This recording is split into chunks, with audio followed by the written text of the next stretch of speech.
मेरी मॉम की best friend मेरे बच्चे की माँ बनने वाली है। ऑनेस्टली इसमें पूरी तरह मेरी गलती नहीं है। मेरी गर्लफ्रेंड के मुझे डंप करने के 3 दिन बाद मैं अपना दिमाग शांत करने के लिए एक बार गया था। वहाँ एक नशे में धुत खूबसूरत लड़की लड़खड़ाते हुए मेरे पास आती है और मुझसे बात करने लगती है। हम थोड़ी देर बात करते हैं, हमारी वाइब तुरंत मैच हो जाती है और नशे में टल्ली होकर हम एक होटल रूम ले लेते हैं। अगले दिन जब मेरी आंख खुलती है तो वो जा चुकी थी। मुझे तो उसके बारे में कुछ पता भी नहीं है। फ्लोर टू सीलिंग विंडो के पतले पर्दों से छनकर आती धूप सीधे मेरी आंखों में चुभ रही थी। मैं अपने भयंकर हैंगओवर से फटे जा रहे सिर को पकड़कर उठता हूँ। बेडशीट की हल्की सिकुड़न ही इस बात का सबूत थी कि कल रात जो हुआ वो डंप होने के बाद देखा गया कोई नशे का सपना नहीं था। मेरा नाम ईथन है, मैं 22 साल का हूँ और रिवरटाउन यूनिवर्सिटी का जूनियर स्टूडेंट हूँ। सिर्फ 24 घंटे पहले मैं वो बेचारा आशिक था जिसे उसकी कैंपस क्वीन गर्लफ्रेंड क्लोई ने सरेआम जलील किया था। वो गर्लफ्रेंड जिसके पीछे मैंने पूरे 6 महीने पापड़ बेले, तब जाकर उसने हाँ कहा था। स्कूल गेट के पास बबल टी शॉप पर सबके ठीक सामने उसने मेरे लाए हुए ड्रिंक को जमीन पर पटक दिया, मुझे कंगाल कहा और बोली कि मैं उसे कभी वो लाइफ नहीं दे सकता जो वो चाहती है। उसने कहा कि फाइनेंस डिपार्टमेंट का वो अमीरजादा रायन उसे बिना सोचे लेटेस्ट आईफोन दिला सकता है और मेरी औकात उसे एक लिपस्टिक दिलाने की भी नहीं है। गुस्से से मेरे हाथ कांप रहे थे। हम जिन 3 महीनों तक साथ थे, मैंने अपनी पार्ट टाइम जॉब से पाई जोड़ी और वो सब उस पर उड़ा दी। और आखिर में मुझे क्या मिला? ब्रोक लूजर का टैग। उसने बस एक अजीब सी मॉकिंग स्माइल के साथ कहा, अपने लिए कोई शुगर मामी ढूंढने के लिए गुड लक, और वहां से चली गई। उस रात मेरे रूममेट्स को लगा कि कुछ गड़बड़ है तो वो मुझे घसीटकर रिवर टाउन के सबसे हॉटेस्ट क्लब बटरफ्लाई लाउंज ले गए। उन्होंने कहा कि वो मेरे टूटे दिल का इलाज कर देंगे। मेरा बिल्कुल मूड नहीं था और मेरा सिर चकराने लगा था। मेरे दिमाग में बस क्लोई की बातें गूंज रही थीं, तुम बस एक कंगाल और नकारा स्टूडेंट हो। मैं इसके बारे में जितना सोच रहा था मुझे उतना ही ज्यादा गुस्सा आ रहा था। मैं अपनी ड्रिंक उठाता हूँ और बार काउंटर की तरफ बढ़ जाता हूँ। तभी अचानक वो मेरी बाहों में आ गिरती है और गार्डिनिया की एक मीठी सी महक तुरंत मुझे घेर लेती है। मैं नीचे देखता हूँ तो पाता हूँ कि वो मुझसे बिल्कुल चिपकी हुई है। उसने एक ब्लैक स्लिप ड्रेस पहनी थी, ऊपर से एक मैचिंग ब्लेजर डाला हुआ था और उसके लंबे बाल खुले हुए लहरा रहे थे। उसके बालों की कुछ लटें उसके लाल गालों पर चिपकी हुई थीं और उसके होठों पर एक नशे वाली मुस्कान थी।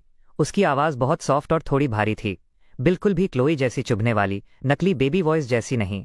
उसकी आवाज़ सुनकर मेरे पूरे बदन में एक झुरझुरी सी दौड़ गई। मैं जल्दी से उसे संभालता हूँ। मुझ पर भी शराब का असर हो रहा था और मेरा मुंह मेरे दिमाग से तेज चल पड़ा। कोई बात नहीं, मैंने कहा, अगर तुम खड़ी नहीं हो पा रही हो तो मुझ पर लीन कर सकती हो, मैं काफ़ी मजबूत हूँ। वो जोर से हंस पड़ती है। वो मुझे खुद से दूर नहीं करती। मेरा हाथ पकड़कर बैलेंस बनाते हुए वो बार से मेरा छोड़ा हुआ विस्की का ग्लास उठाती है और एक घूंट पी लेती है। बच्चे, अकेले पीकर अपने गम भुलाते हुए तुम बहुत हार्ट ब्रोकन लग रहे हो। उस पॉइंट पर मुझे दुनिया की कोई परवाह नहीं थी और जैसे कोई कचरा बाहर निकालता है, मैंने अपनी भड़ास निकालते हुए उसे क्लोई के मुझे डंप करने की पूरी कहानी सुना डाली। वो चुपचाप सुनती रही और बीच बीच में बोलती रही, उस लड़की का टेस्ट बहुत खराब है। उसने कहा, तुम्हारे जैसा हैंडसम लड़का, अगर वो कुछ साल छोटी होती तो वो खुद तुम्हारे पीछे भागती। उसकी इस बात पर मेरी बत्ती सी बाहर आ गई। मेरे घायल ईगो को उसकी बस कुछ बातों ने वापस ऊपर उठा दिया था। मैं उसे जितना देखता वो मुझे उतनी ही अच्छी लगती। मैच्योर, खूबसूरत, जेंटल, और वो सच में मर्दों को बहुत अच्छे से समझती थी। हम राउंड पर राउंड पीते रहे और दुनिया भर की हर चीज के बारे में बातें करते रहे। मुझे बस इतना पता था कि उसका नाम एमा है। हम जितना पीते मुझे उतना ही ज्यादा नशा चढ़ता जा रहा था। उसी नशे की हालत में मैंने उसे बार से बाहर निकलने में मदद की। वो ऊपर मेरी तरफ देखती है और कहती है, हे, क्या तुम मेरे साथ चलने की हिम्मत दिखाओगे? मेरा खून पहले ही उबाल पर था। उसके साथ जाने की तो बात ही छोड़ो, उस वक्त मैं उसके लिए आग पर भी चलने को तैयार था। सच बताऊं तो वो एक बार कहती तो मैं शायद शोले के वीरू की तरह पानी की टंकी पर भी चढ़ जाता। मैं हाथ देकर एक टैक्सी रोकता हूँ और ड्राइवर को पास के सबसे फैंसी होटल का नाम बता देता हूँ। वो पूरे रास्ते चुपचाप मुझ पर लीन किए रही और उसके हाथों ने पूरे समय मेरी बाहों को कसकर पकड़े रखा। उसके बाद की मेरी यादें बस टुकड़ों में बटी हैं। मुझे सिर्फ होटल रूम की वो गर्म पीली रोशनी, उसकी स्किन से आती गार्डिनिया की मीठी महक, उसकी स्किन की वो स्मूथनेस और मेरे कान के पास बार बार फुसफुसाती उसकी सॉफ्ट आवाज़ याद है। फिर जब मेरी आंख खुलती है तो वो जा चुकी थी। मैंने काफ़ी देर तक उसे बिस्तर पर तलाशा। मुझे नाइट स्टैंड पर पानी की एक बिना खुली बॉटल और एक पतला सा ब्लैक हेयर टाई मिला। मैं उसे उठाकर सूंघता हूँ। उसमें से अभी भी गार्डिनिया की हल्की सी महक आ रही थी। मैं शब्दों में बयां नहीं कर सकता कि मैं कैसा फील कर रहा था। थोड़ा खालीपन, अजीब सी एक्साइटमेंट और एक ऐसी फीलिंग जैसे मैं उस पल को जाने नहीं देना चाहता था। कम से कम वो एक वाइल्ड रात थी, बिल्कुल किसी हसीन सपने जैसी। मैं होटल में शावर लेता हूँ, अपने कपड़े बदलता हूँ और उस हेयर टाई को अपनी जेब में डाल लेता हूँ। मैं टहलता हुआ होटल से बाहर निकलता हूँ और जैसे ही मैं सड़क के किनारे पहुँचता हूँ, मेरे रूममेट का कॉल आ जाता है। वो फ़ोन पर चिल्ला रहा था, ईथन, तू कहाँ गायब हो गया था भाई? कल रात तूने फ़ोन भी नहीं उठाया। क्लोई यहाँ उस अमीरजादे के साथ डॉम के बाहर तेरा तमाशा बनाने के लिए खड़ी है। मेरी हंसी छूट जाती है। मुझे सच में कोई फ़र्क नहीं पड़ रहा था। अगर ये कल की बात होती तो शायद मैं गुस्से से पागल हो जाता। शायद मुझे बहुत बेइज्जती महसूस होती। लेकिन कल रात के बाद क्लोई मुझे बिल्कुल फीकी और भूल जाने लायक लग रही थी। कल रात वाली एमा के सामने क्लोई के वो प्लेन ऑर्डिनरी लुक्स कंपेयर करने के लायक भी नहीं थे। सच कहूं तो कहाँ एमा जैसी शाही बिरयानी और कहाँ क्लोई जैसी फीकी उबली हुई खिचड़ी। ठीक है, चलो देखते हैं। क्या मैं उससे डरने वाला हूँ? मैं एक और कैब रोकता हूँ और ड्राइवर को स्कूल का एड्रेस देता हूँ। मैं कैजुअली टेक्स्ट बैक करता हूँ, परफेक्ट। मुझे भी उससे कुछ बातें कहनी हैं। 20 मिनट बाद टैक्सी डॉम के बाहर आकर रुकती है। दूर से ही मैं देखता हूँ कि क्लोई रायन का हाथ थामे डॉम के बाहर फ्लावर बेड के पास खड़ी है और वहाँ कुछ स्टूडेंट्स पहले से ही तमाशा देखने के लिए जमा हो चुके हैं। वो मेरी तरफ इशारा करके फुसफुसा रहे हैं। जैसे ही क्लोई की नज़र मुझ पर पड़ती है वो एकदम से एक्टिव हो जाती है। रायन का हाथ छोड़कर अपनी हील्स खटखटाते हुए मेरे पास आती है। उसके होठों पर एक चुभने वाली मॉकिंग स्माइल थी। ईथन, तुम सच में वापस आ गए। मुझे लगा मेरे डंप करने के बाद तुम कहीं बैठकर रो रहे होगे। रायन भी क्लोई की कमर में हाथ डालते हुए मेरे पास आता है और मुझे नीची नज़र से देखता है। मैं तुम्हें सीधे शब्दों में समझाता हूँ, वो हिकारत से कहता है। क्लोई बहुत लकी है कि वो मेरे साथ है। तुम्हारी महीने भर की पॉकेट मनी से एक लिपस्टिक भी ढंग की नहीं आ सकती, तो अपनी औकात से बाहर हाथ पैर मारना बंद करो। आसपास के सब लोग हंस पड़ते हैं, मेरी तरफ उंगली उठा रहे होते हैं और मेरा मजाक उड़ा रहे होते हैं। पुराना वाला मैं होता तो अब तक गुस्से से लाल हो चुका होता और चिल्ला चोट शुरू कर देता। शायद सनी देओल वाली वाइब में आ जाता, लेकिन अब मैं बस मजे से अपना कान खुजाता हूँ, एकदम बेफिक्र, और क्लोई को देखकर एक हल्की सी स्माइल देता हूँ। क्लोई, तुम्हें लगता है कि एक अमीर लड़का फंसाकर तुम रातों रात कोई महारानी बन गई हो? क्लोई का चेहरा तुरंत उतर जाता है। ईथन, तुम्हारे कहने का क्या मतलब है? कुछ खास नहीं। मेरी नजरें उसकी ड्रेस पर जाती हैं, जो साफ तौर पर एक डिजाइनर पीस था जो रायन ने उसे दिलाया था। मेरी आवाज में एक ताना था। मुझे बस लगता है कि किसी का एक्सेसरी बनने के लिए अपनी असली पहचान छोड़ देना काफी बुरा है। वो आज तुम्हें बैग्स और कपड़े दिला रहा है, कल को वो उतनी ही आसानी से तुम्हें किनारे करके अपने लिए कोई नई ले आएगा। तुम्हें सच में लगता है कि वो तुम्हें लेकर सीरियस है? रायन तुरंत भड़क जाता है, अपनी मुट्ठियां भींचकर आगे बढ़ता है, मुझ पर हमला करने के लिए एकदम तैयार। तू पिटने वाले काम कर रहा है। मैं अपनी जगह से 1 इंच भी नहीं हिलता। मैं बल्कि एक कदम और आगे बढ़ता हूँ और ऊपर लगे सिक्योरिटी कैमरा की तरफ इशारा करता हूँ। करो, मारो मुझे, मैं मुस्कुराते हुए कहता हूँ। स्कूल के कैमरास इसका एक एक सेकंड रिकॉर्ड कर लेंगे।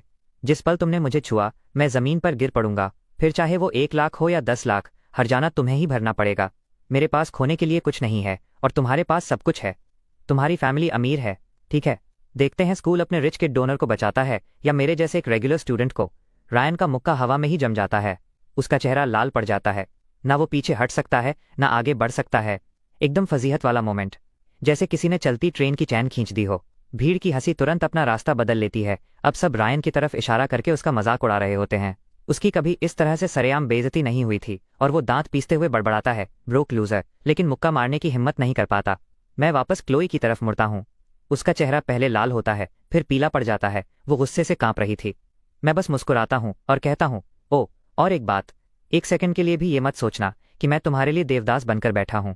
सच तो ये है कि कल रात मैं जिस औरत से मिला वो तुमसे 100 गुना ज्यादा खूबसूरत है, 100 गुना ज्यादा जेंटल है, और उसका फिगर तुम्हारे फिगर से लाख गुना बेहतर है।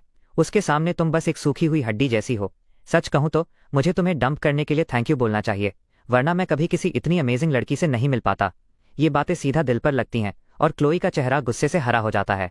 वो चीखती है, ईथन, तुम्हें कोई शर्म नहीं है? तुम्हारे जैसी गोल्ड डिगर होने से तो अच्छा है कि मुझ में शर्म ना हो। मैं अपना हाथ हिलाता हूँ, अब और बहस करके अपना टाइम वेस्ट नहीं करना चाहता था, और मुड़कर डॉम के अंदर चला जाता हूँ, पीछे तमाशा देखती भीड़ और गुस्से से खौलते हुए क्लोई और रायन को छोड़कर। डॉम वापस आते ही मेरे तीनों रूममेट्स तुरंत मुझे घेर लेते हैं, मेरी तारीफों के पुल बांधने लगते हैं कि मैं बाहर कितना कूल लग रहा था और मैंने उस ट्रैशी कपल की बोलती कैसे बंद कर दी। मेरा रूममेट मेरे कंधे पर थप्पड़ मारता है। डैम ईथन, एक रात बाहर क्या रहा, तू तो सीधा लेवल अप कर गया। तू सच में एक हॉट ओल्डर वुमन से मिला था? तू बस फेंक तो नहीं रहा था ना? मैं मुस्कुराता हूँ, अपनी जेब से वो ब्लैक हेयर टाई निकालता हूँ, उसे टेबल पर फेंकता हूँ और अपनी भौहें चढ़ाता हूँ। मैं तुम लोगों से झूठ क्यों बोलूंगा? मैं कभी मनगढ़ंत कहानियां नहीं बनाता। वो तीनों एक साथ आगे झुकते हैं, उनकी आंखें उस हेयर टाई पर चिपकी थीं और वो एक साथ मुझ पर सवालों की झड़ी लगा देते हैं कि असल में हुआ क्या था, वो कैसी दिखती है, उसकी उम्र क्या है, वो क्या करती है। वो मेरी ऐसे सीबीआई इन्वेस्टिगेशन कर रहे थे कि मेरा सिर चकराने लगा। मैं बस इतना ही कह पाता हूँ कि बस बार में टकरा गई थी और बात वहीं खत्म कर देता हूँ, इसलिए नहीं कि मैं कुछ छिपा रहा था। सच में मुझे भी इसके अलावा और कुछ नहीं पता था। अगले कुछ दिनों तक मैं अपनी जेब में रखे उस हेयर टाई को छूता रहता हूँ और उस रात वाली एमा के बारे में सोचता रहता हूँ। वो मेरी जिंदगी में हवा के एक झोंके की तरह आई, सब कुछ हिलाकर रख दिया और फिर बिना कोई सुराग छोड़े गायब हो गई, मानो मिस्टर इंडिया की घड़ी पहन ली हो। जैसे ही मैं इस पूरी बात को एक 1 टाइम फ्लिंग मानकर दफन करने ही वाला था, मेरी माम का कॉल आता है। उनका नाम सारा है, एकदम ठेठ मुहफ़्फ़ट और कड़क नॉर्दर्न वुमन, फुल एनर्जी से भरी हुई, जो रिवर टाउन में एक छोटा सा कन्वीनियंस स्टोर चलाती हैं। हम अमीर नहीं हैं, लेकिन हमारा गुजारा हो जाता है। कभी कभार होने वाली नोकझोंक को छोड़ दें तो मैं आमतौर पर उनकी बात सुनता हूँ। जैसे ही मैं फ़ोन उठाता हूँ उनकी दमदार आवाज़ फ़ोन से फूट पड़ती है। ईथन, क्या तुम इस वीकेंड घर आ रहे हो? आंट इज़ाबेला शहर वापस आ गई हैं, डिनर के लिए आ जाना। मैं तुम्हारा फेवरेट ब्रेस्ड पॉर्क बनाऊंगी। मैं थोड़ा रुकता हूँ। आंट कौन? मेरी मॉम की बहुत सारी क्लोज फ्रेंड्स हैं और पिछले कुछ सालों में मैं 100 नहीं तो कम से कम 80 आंटी से तो मिल ही चुका हूँ। लगता है उन्होंने शहर की हर महिला को अपनी सहेली बना रखा है। ये नाम मुझे थोड़ा थोड़ा याद आ रहा था। वो शायद मेरी मॉम की बचपन की बेस्ट फ्रेंड है जो सालों पहले बिजनेस करने साउथ चली गई थीं और फिर विदेश चली गईं। मैंने उन्हें 10 साल से ज्यादा समय से नहीं देखा है और मेरी यादों में वो काफ़ी धुंधली हैं। कौन सी आंट? मैंने पूछा। और कौन? इज़ाबेला, मेरी बेस्ट फ्रेंड, मेरी मॉम कड़क कर बोली। उन्होंने तुम्हें गोद में खिलाया है जब तुम छोटे बच्चे थे। तुम्हारे लिए फॉर्मूला मिल्क तक खरीदा था। तुम्हारी याददाश्त घास चरने गई है क्या? इस वीकेंड चुपचाप घर आ जाना। आंट इज़ाबेला कह रही थीं कि वो तुम्हें किसी से सेटअप करवाना चाहती हैं। सुना है तुम्हें तुम्हारी बंदी ने डंप कर दिया है, तो ये एकदम परफेक्ट टाइमिंग है। ये सेटअप वाले शब्द सुनकर ही मेरे सिर में दर्द होने लगता है। मैं जल्दी से बात टालते हुए हंसता हूँ। ठीक है माम, समझ गया। मैं इस वीकेंड पक्का आ जाऊंगा। मैं फ़ोन काट देता हूँ। मैं इस बारे में ज़्यादा नहीं सोचता। बस मेरी मॉम की बेस्ट फ्रेंड ही तो डिनर पर आ रही हैं, है ना? रही बात उस रिश्ते की, तो मुझे लगा कि मैं बस कुछ मीठी बातें बोलकर उस बात को टाल दूंगा। अभी मैं बस उस रात वाली एम्मा के बारे में सोच सकता हूँ। मुझे किसी और को देखने में कोई इंटरेस्ट नहीं है। वीकेंड बहुत जल्दी आ जाता है। मैं दोपहर तक सोता रहता हूँ, तैयार होता हूँ और घर जाने के लिए एक कैब लेता हूँ। मेरी फैमिली कैंपस से ज़्यादा दूर नहीं, एक पुराने नेबरहुड में रहती है। टैक्सी से बस 20 मिनट का रास्ता। जैसे ही मैं मेन डोर पर पहुंचता हूँ मुझे अपार्टमेंट के अंदर से ब्रेस्ड पॉर्क की खुशबू आती है और उसके साथ ही गार्डिनिया की एक हल्की सी जानी पहचानी महक। मेरे दिल की धड़कन रुक सी जाती है। मैं चलते चलते वहीं जम जाता हूँ। वो महक बहुत जानी पहचानी थी। ये बिल्कुल वही महक थी जो उस रात होटल में मेरे आसपास मंडरा रही थी। मैं खुद को समझाने की कोशिश करता हूँ कि मैं कुछ ज़्यादा ही सोच रहा हूँ। ये बस एक गार्डिनिया परफ्यूम है, बहुत सी औरतें इसे लगाती हैं। ये कोई जादुई परफ्यूम तो है नहीं जो सिर्फ उसी के पास हो। इतना बड़ा इत्तेफाक नहीं हो सकता। मैं अपना सिर झटकता हूँ, अपनी चाबियां निकालता हूँ और दरवाज़ा खोलता हूँ। मॉम, मैं आ गया। अपने जूते बदलते हुए मैं आवाज़ लगाता हूँ और फिर लिविंग रूम की तरफ देखता हूँ और उस एक नज़र ने मुझे पत्थर का बना दिया। लिविंग रूम के काउच पर एक औरत बैठी है। उसने एक शैम्पेन कलर्ड सिल्क ड्रेस पहनी हुई है जिसमें से एक नेचुरल सा अट्रैक्शन झलक रहा था। लिविंग रूम की खिड़की से धूप छनकर उसके ऊपर गिर रही थी जो उसके पूरे फिगर को एक सॉफ्ट सुनहरी चमक में लपेट रही थी। Mature, elegant, alluring. उसकी हर एक चीज़ से एक औरत वाला चार्म झलक रहा था। और वो चेहरा, अगर मैं जलकर राख भी हो जाऊं तब भी उसे पहचान लूंगा। ये बिल्कुल वही चेहरा था जो उस रात बार में था। वही एम्मा जिसके साथ मैंने वो रात गुजारी थी। मेरे हाथ से चाबियां फिसलकर जमीन पर गिर पड़ती हैं। उस तेज आवाज ने सन्नाटा चीर दिया। मेरा दिमाग एकदम सुन्न पड़ जाता है, जैसे मुझ पर बिजली गिर गई हो। कानों में सीटियां बजने लगती हैं। मेरे दिमाग में बस एक ही ख्याल पागलों की तरह घूम रहा था। मेरी तो वाट लग गई। मैं अपनी मॉम की बेस्ट फ्रेंड के साथ सोया था। वही औरत जिसने मुझे बचपन में गोद में खिलाया था, मेरे लिए फॉर्मूला मिल्क खरीदा था। जिस औरत को मुझे आंट बुलाना था वो वही निकली जिसके साथ मैंने वो रात गुजारी थी। वो दरवाजे की आवाज़ सुनकर अपना सिर घुमाती हैं और उनकी नज़रें मुझ पर पड़ती हैं। जैसे ही हमारी आंखें मिलती हैं मैं साफ देखता हूं कि उनके हाथ में पकड़ा हुआ ग्लास जोर से हिल जाता है और पानी लगभग छलकने ही वाला था। उनके चेहरे की मुस्कान पल भर में गायब हो जाती है, जैसे किसी ने वीडियो पॉज कर दिया हो। उनकी आंखों में साफ घबराहट झलक रही थी और उनकी पुतलियां तक सिकुड़ गई थीं। उन्होंने जल्दी से अपने इमोशंस को छुपा लिया और चेहरे पर एक पोलाइट सी मुस्कान वापस ले आईं। हालांकि आप कैसे भी देखें वो मुस्कान काफ़ी ज़बरदस्ती की लग रही थी और उनके कान धीरे धीरे लाल हो रहे थे। ईथन, तुम आ गए। मेरी मॉम किचन से अपना सिर बाहर निकालती हैं, हाथ में स्पैचुला लिए हुए हंसते हुए मुझे डांटती हैं। वहाँ एक बेवकूफ़ की तरह क्यों खड़े हो? अंदर आओ और हेलो बोलो। ये आंट इज़ाबेला हैं जिनके बारे में मैंने तुम्हें बताया था। अपनी आंट को हाई बोलो। मैं वहीं जमा हुआ खड़ा रहता हूँ। मेरे पैर जैसे भारी पत्थर के बन गए थे। मैं हिल भी नहीं पा रहा था। मेरा मुंह खुलता है और बंद हो जाता है, जैसे जबान पर ताला लग गया हो। बहुत हिम्मत जुटाने के बाद आखिरकार मेरे मुंह से कुछ शब्द निकलते हैं। Aunt Isabella. हेलो। आंट शब्द बोलते हुए मैंने लगभग अपने दांत ही पीस दिए थे। बचपन में मुझे गोद में खिलाया था, मेरे लिए फॉर्मूला मिल्क खरीदा था। ये तो आधी बात भी नहीं है। कुछ रातों पहले ये मुझे अपनी बाहों में पकड़े हुए थीं और मुझे किड बुला रही थीं, और तब तो बिल्कुल भी आंट वाली फीलिंग नहीं आ रही थी। इज़ाबेला मेरी तरफ देखती हैं। उनके होंठों के किनारे एक बनावटी मुस्कान के साथ फड़क रहे थे। उनकी आवाज़ थोड़ी अननेचुरल सी थी। ईथन, तुम कितने बड़े हो गए हो। पिछली बार जब मैंने तुम्हें देखा था तो तुम बस इतने से थे, बिल्कुल छोटे से बच्चे। मेरे दिमाग में मैं चीख रहा था, आंट, अब मैं आपसे बहुत ज़्यादा लंबा हो गया हूँ। मेरी मॉम किचन से बाहर आती हैं, अपने हाथ पोंछती हैं और मुझे एक चपत लगाती हैं। नालायक कहीं के, आकर अपनी आंट के साथ बैठो और बातें करो। खाना बस तैयार ही है। खुद को संभालते हुए मैं काउच की तरफ बढ़ता हूँ और इज़ाबेला के सामने वाली आर्म चेयर पर बैठ जाता हूँ। मुझे समझ नहीं आ रहा था कि मैं पूरे समय कहाँ देखूँ। मेरी तिरछी नज़रों में बस वही दिखाई दे रही थीं। उनकी क्रॉस की हुई टांगें ड्रेस के नीचे से झांक रही थीं, पतली और गोरी, ठीक वैसी ही स्मूथ जैसी वो उस रात फील हुई थीं। ग्लास पकड़े हुए उनकी उंगलियां पतली और एलिगेंट लग रही थीं, नाखून करीने से कटे हुए थे और उन पर हल्का न्यूड पिंक पॉलिश लगा था। ये वही हाथ हैं जो उस रात मेरी पीठ पर हल्के से फिरे थे और हल्के निशान छोड़ दिए थे। मैं जितना इसके बारे में सोच रहा था, मेरा दिमाग उतनी ही तेजी से दौड़ रहा था और मैं उतना ही ज्यादा घबराता जा रहा था। मेरी पीठ पर ठंडा पसीना छूटने लगा था। मेरी तो हालत खराब हो रही थी, जैसे चोरी पकड़े जाने पर होती है। मेरी माम मेरे बगल में बैठे बैठे अपनी ही बातें हाँके जा रही थीं। इज़ाबेला, तुम्हें अंदाजा नहीं है, इस बच्चे को कुछ दिन पहले ही इसकी गर्लफ्रेंड ने डंप कर दिया था। रोता रहता था हर दिन, इसने मुझे परेशान करके रख दिया है। तुम तो इतने लोगों को जानती हो, क्या मेरे ईथन से मिलवाने के लिए कोई अच्छी और भरोसेमंद लड़की है तुम्हारी नज़र में? इज़ाबेला अपने पानी के ग्लास से एक घूंट लेती हैं और ऊपर मेरी तरफ देखती हैं। उनकी आंखों में एक अजीब सी छेड़ने वाली चमक थी, जिसमें हल्की सी शर्मिंदगी भी घुली हुई थी। उनके होंठ मुड़ते हैं। बिल्कुल ईथन, अपनी आंट को बताओ तुम्हें किस तरह की लड़कियां पसंद हैं। मैं ध्यान रखूंगी। मैंने जो पानी अभी निगला था वो लगभग मेरे मुंह से बाहर ही आ गया था। आंट, आप एक ऐसा सवाल पूछ रही हैं जिसका जवाब आप पहले से जानती हैं। आपको नहीं पता मुझे कैसी लड़कियां पसंद हैं? मेरा चेहरा कानों तक लाल हो जाता है और मेरे हाथ से कप लगभग छूट ही गया था। मेरी माम पलके झपकाती हैं, फिर हंसती हैं और मुझे चपत लगाते हुए डांटती हैं। नालायक कहीं के, बिल्कुल तमीज नहीं है। अपनी आंट के साथ ऐसे मजाक कर रहे हो? तुम्हें लगता है तुम उन्हें ऐसे टीज कर सकते हो? चुपचाप बैठो। मैं जल्दी से हंसकर बात टालने की कोशिश करता हूँ। माम, मैं बस मजाक कर रहा हूँ। आंट इज़ाबेला, इसे सीरियस मत लीजिए। मुझे बस लगता है कि आप अब तक की मेरी देखी हुई सबसे क्लासी औरत हैं। इज़ाबेला एक गहरी सांस लेती हैं और बड़ी मुश्किल से खुद को संभालते हुए मुझे घूर कर देखती हैं। उनकी आंखों में एक वार्निंग थी, हल्की सी घबराहट और एक अजीब सी मजेदार चमक थी। वो अपना ग्लास नीचे रखती हैं और मेरी माम की तरफ देखकर मुस्कुराती हैं। कोई बात नहीं, ये बस मजाक कर रहा है। ईथन की जुबान बहुत मीठी है, स्वीट टंग। मैं मन ही मन हंसता हूँ। स्वीट टंग आंट, उस रात तो आपने ये नहीं कहा था। जब उस रात आपने मेरी जुबान की तारीफ की थी तो वो अभी से कहीं ज्यादा सच्ची लग रही थी। जल्दी ही मेरी माम का खाना बनाना पूरा हो जाता है। Braised pork, sweet and sour ribs, steamed fish, पूरी टेबल खाने से भरी हुई थी। मेरी माम इज़ाबेला को खींचकर टेबल तक लाती हैं, लगातार उनकी प्लेट में खाना परोस रही थीं और बीते सालों के बारे में बातें किए जा रही थीं। तब जाकर मुझे पता चलता है, इज़ाबेला सिर्फ देश वापस नहीं लौटी हैं, वो पिछले 6 महीनों से रिवर टाउन में ही हैं और एक मीडिया कंपनी चला रही हैं जो बहुत बढ़िया चल रही है। मतलब अब वो सच में एक बहुत अमीर बिजनेस वुमन बन चुकी हैं। वो बस कंपनी के काम में इतनी उलझी हुई थीं कि उन्हें अब तक मेरी माम से मिलने का वक्त ही नहीं मिला। मेरा शौक और भी गहरा हो जाता है तो मैं सिर्फ अपनी माम की बेस्ट फ्रेंड के साथ ही नहीं सोया था, मैं एक मल्टी मिलियनेयर बिजनेस वुमन के साथ सोया था। वाह बेटे, क्या किस्मत पाई है। टेबल पर मेरी माम लगातार ड्रिंक्स ऑफर कर रही थीं। उन्होंने इज़ाबेला को रेड वाइन का एक ग्लास दिया और एक मेरे लिए भी डाला। इज़ाबेला अपने ग्लास से एक घूंट लेती हैं। उनकी नजरें बीच बीच में मेरी तरफ जा रही थीं, जिनमें कई सारे उलझे हुए इमोशंस थे। मेरी माम के वहीं बैठे होने का फायदा उठाकर मैं थोड़ा और निडर हो जाता हूँ और घुमा फिराकर सवाल पूछने लगता हूँ। मैं इज़ाबेला की तरफ अपना ग्लास उठाता हूँ। आंट इज़ाबेला, आपके लिए एक टोस्ट।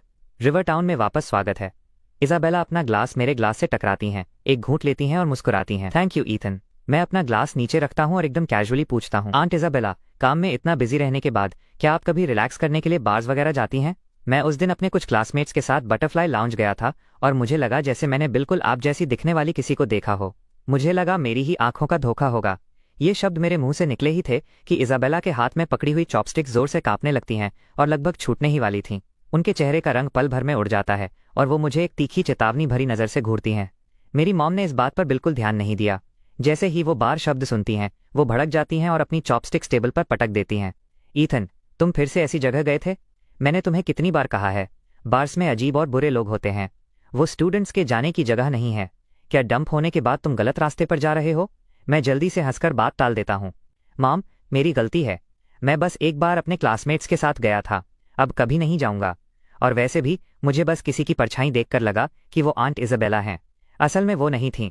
इज़ाबेला आखिरकार राहत की सांस लेती हैं और बीच में बोलती हैं, सारा, कोई बात नहीं, अब वो बड़ा हो गया है, दोस्तों के साथ रिलैक्स करने के लिए बाहर जाना नॉर्मल है। मैं खुद बहुत कम बास जाती हूँ, बस कभी कभार किसी क्लाइंट डिनर के लिए। ईथन को सच में धोखा हुआ होगा। वो अपनी बात खत्म करती हैं और फिर से मुझे घूर कर देखती हैं। उनकी आंखें ऐसी लग रही थीं जैसे वो मुझे कच्चा चबा जाएंगी।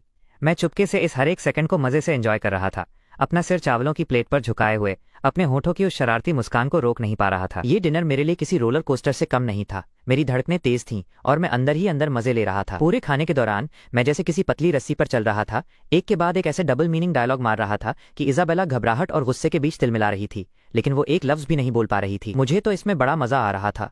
कसम से ये नज़ारा देखने लायक था। इस बीच इजाबेला पूरे समय खुद को शांत दिखाने की कोशिश कर रही थी। एक तरफ वो मेरी मॉम से बातें कर रही थी तो दूसरी तरफ मुझे आंखों ही आंखों में चेतावनियां दे रही थी। खाना खत्म होने तक उसने खाने को मुश्किल से हाथ भी लगाया था, लेकिन वाइन काफी पी ली थी। उसके गाल पूरे समय लाल थे, जिसे देखकर मेरे दिल में हलचल मच रही थी। आखिरकार डिनर खत्म होता है। मेरी मॉम बर्तन समेटने लगती हैं और इजाबेला खड़े होकर कहती है कि उसे अब निकलना चाहिए। मेरी मॉम उसे तुरंत रोक देती हैं। तुमने शराब पी है, तुम ड्राइव नहीं कर सकती। ईथन को अभी अभी अपना लाइसेंस मिला है, वो तुम्हें घर छोड़ देगा। ईथन, अपनी आंट को घर छोड़ कर आओ। ध्यान रखना कि वो सेफली पहुंच जाए, फिर वापस आना। मेरा दिल तो वहीं खुशी से उछल पड़ा। मैंने झट से सिर हिलाया। समझ गया माम, मिशन गारंटीड। इजाबेला ने मना करने के लिए मुंह खोला, लेकिन मेरी मॉम ने उसे कोई मौका ही नहीं दिया। वो पहले ही उसे दरवाजे की तरफ धकेल रही थीं। बस तय हो गया, मैं तुम्हें अकेले ड्राइव करके घर नहीं जाने दूंगी। ईथन तुम्हें छोड़ने जा रहा है। उसके लिए तुमसे कुछ सीखने का ये अच्छा मौका है। इतनी कम उम्र में तुम इतनी बड़ी बॉस बन गई हो, उसे थोड़ी इंस्पिरेशन मिल जाएगी। इजाबेला के पास हाँ कहने के अलावा कोई चारा नहीं था। मैंने गाड़ी की चाबियां ली और अंडरग्राउंड गैराज तक इजाबेला के पीछे पीछे गया। पूरे रास्ते हम में से किसी ने एक शब्द नहीं कहा। वो सन्नाटा बड़ा अजीब और लंबा लग रहा था। खाली गैराज की दीवारों से बस हमारे कदमों की आहट गूंज रही थी। सन्नाटा ऐसा कि सुई गिरे तो उसकी भी आवाज आ जाए। हम पास ही खड़ी एक वाइट पोर्शे पैनामेरा तक पहुंचते हैं। इजाबेला रुकती है, की फॉब दबाती है और गाड़ी अनलॉक हो जाती है। वो मेरी तरफ मुड़ती है और उसके चेहरे से वो पोलाइट वाली स्माइल तुरंत गायब हो जाती है। उसकी जगह अब शर्मिंदगी और गुस्से का मिला जुला भाव था। उसकी आवाज़ काफ़ी नीची थी, लेकिन उसमें एक चुभन थी।